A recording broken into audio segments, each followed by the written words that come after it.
Alaska के तट से दूर थी, जहां समुद्र की गहराइयों में एक अनजानी कहानी छिपी थी। इसके कैप्टन जेफ हैथवे ने अपने अनुभव के बल पर इस बोट को सही दिशा में ले जाने का प्रयास किया। लेकिन क्या उनकी किस्मत उनके साथ थी?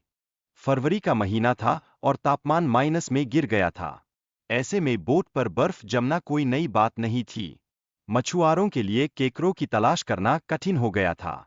क्या ये कठिनाइयां उनकी मेहनत पर पानी फेर देंगी? समुद्र में मछुआरों के लिए काम करना हमेशा जोखिम से भरा होता है। इसी बार भी बोट का डूबना और मछुआरों का लापता होना एक गंभीर हादसा बना।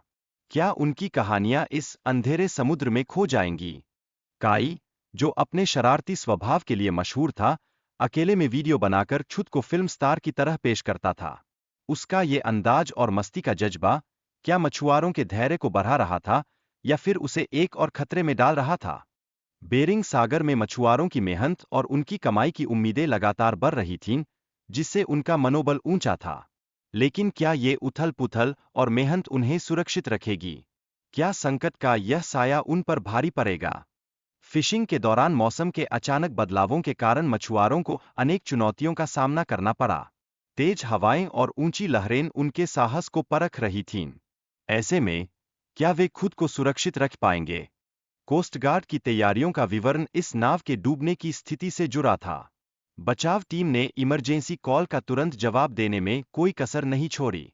लेकिन क्या उनका प्रयास समय पर होगा या समुद्र की विशालता उन्हें रोक देगी? रेस्क्यू ऑपरेशन में शामिल तकनीकी उपकरणों और हेलीकॉप्टरों की भूमिका ने इस बचाव कार्य को गति दी। क्या ये साधन मछुआरों की जिंदगी को बचाने में सफल होंगे या फिर अंधेरे समुद्र में उनकी आवाजें खो जाएंगी? बचाव टीम की चुनौतियों का जिक्र करते हुए मौसम की कठोरता और ठंडे पानी को प्राथमिकता दी गई। ये सभी कारक वास्तव में रेस्क्यू प्रक्रिया को प्रभावित कर रहे थे। क्या वे अपनी जान जोखिम में डालकर इन चुनौतियों को पार करेंगे? इस हादसे के बाद रेस्क्यू ऑपरेशन बंद कर दिया गया। बाकी क्रू को मृत घोषित कर दिया गया। यह घटना दिल दहला देने वाली थी।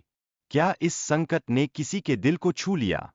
विभिन्न कारकों की जांच की गई, जैसे कि वजन का सही ढंग से लोड न होना। क्या इस कमी ने जहाज के पलटने का कारण बना दिया? क्या बिना सोचे समझे किया गया ये काम एक जानलेवा हादसे की वजह बना? हादसे के समय कैप्टन के भाई का बयान महत्वपूर्ण साबित हुआ। उन्होंने बताया कि कैमरे में जो दिखा, वह सही था। क्या यह बयान सच्चाई को उजागर करेगा या इसे और भी जटिल बनाएगा? शिप के AIS ट्रैकिंग डेटा का विश्लेषण हुआ, जिसमें शिप के अचानक मुड़ने और सिग्नल गायब होने के संकेत थे। क्या ये बातें इस घटना के पीछे के रहस्य को उजागर करेंगी? शिप के रडर और स्टीयरिंग सिस्टम में समस्याएं स्पष्ट हुईं। क्या ये तकनीकी खामियां इस गंभीर घटना का मुख्य कारण बन गईं? क्या मछुआरों की सुरक्षा को नजरअंदाज किया गया? शिप के इतिहास की भी गहराई से जांच की गई। इसकी निर्माण प्रक्रिया और मॉडिफिकेशन के बारे में जानकारी मिली। क्या ये जानकारी इस जहाज की कास्की में कोई बड़ी भूमिका निभाएगी? केकरे के जालों का वजन भी जहाज पर अतिरिक्त भार डालता है। जांच में यह पाया गया कि जाल का वजन सामान्य से 5 टन ज्यादा था। क्या ये अतिरिक्त भार जहाज के डूबने में अहम कारक साबित हुआ? जांच में यह भी सामने आया कि जहाज पर बर्फ का जमना उसकी स्थिरता को प्रभावित करता है। क्या बर्फ जमने से जहाज का भार सामान्य से अधिक हो गया था, जिससे इसे संभालना मुश्किल हो गया?